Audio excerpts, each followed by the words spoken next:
UP के CM Yogi Adityanath पर अखिलेश यादव ने भी हमला किया। उन्होंने कहा है कि सीएम पहले डरे हुए थे, अब घबराए हुए हैं। सीएम अंग्रेजों की भाषा इस्तेमाल कर रहे हैं। हमारे महापुरुष संत चुप रहते हैं, लेकिन सीएम की भाषा संत की भाषा नहीं है।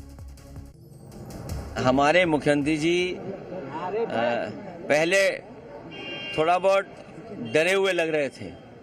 अब जैसे जैसे बाई इलेक्शन करीब आ गया, वो थोड़ा हिले हुए दिखाई दे रहे हैं, क्योंकि जनता उनके खिलाफ खड़ी है। जो ये भाषा इस्तेमाल हो रही है, ये अंग्रेजों की कभी भाषा थी, लोगों को बांट करके राज करने की, डिवाइड एंड रूल का नारा। वही लोग इस तरह का नारा दे रहे हैं, वही इस तरह की भाव रख रहे हैं, भावना रख रहे हैं। हमारे महापुरुष संत जो हैं, खासकर हमारे मुख्यमंत्री जी, बोल ज्यादा रहे हैं। इसलिए वस्त्र से नहीं, विचार से आप संत हो सकते हैं। और लखनऊ के बाद प्रयागराज में पोस्टर वॉर शुरू हो गया है।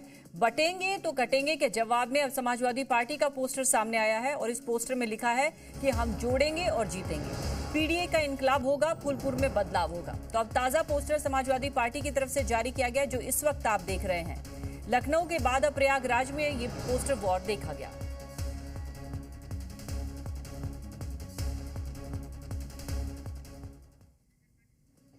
प्रयागराज से जी मीडिया के संवाददाता मोहम्मद गुफरान की ये रिपोर्ट देखिए। एक बार हम ये तस्वीर दिखाने की कोशिश कर रहे हैं। अखिलेश यादव की ये तस्वीर है, जिसमें 2024 के जननायक, 27 के महानायक यानी लोकसभा चुनाव की सफलता की जो क्रेडिट है वो अखिलेश यादव के देने की कोशिश है और 27 के महानायक के तौर पर अखिलेश यादव को प्रदर्शित करने की कोशिश की गई है इस होर्डिंग में। और ये भी लिखा है, हम जोड़ेंगे और जीतेंगे। सीधे तौर पर कह सकते हैं कि जिस तरीके से राजधानी लखनऊ में पिछले दिनों लगातार जीतेंगे, जुड़ेंगे, पीडीए जीतेगा, कटेंगे बटोंगे के लेकर के जो तमाम होर्डिंग पोस्टर दिखाई दे रहे थे, उसके बाद संगम नगरी प्रयागराज में भी एक पोस्टर जो है वो अब लग गया है और समाजवादी पार्टी की तरफ से ये पोस्टर लगाया गया है। सीधे तौर पर उपचुनाव से लेकर के आगामी 2027 के चुनाव को लेकर के भी इस होर्डिंग में दर्शाया गया है कि अखिलेश यादव महानायक होंगे। कैमरामैन बाबूलाल के साथ मोहम्मद गुफरान, जी मीडिया।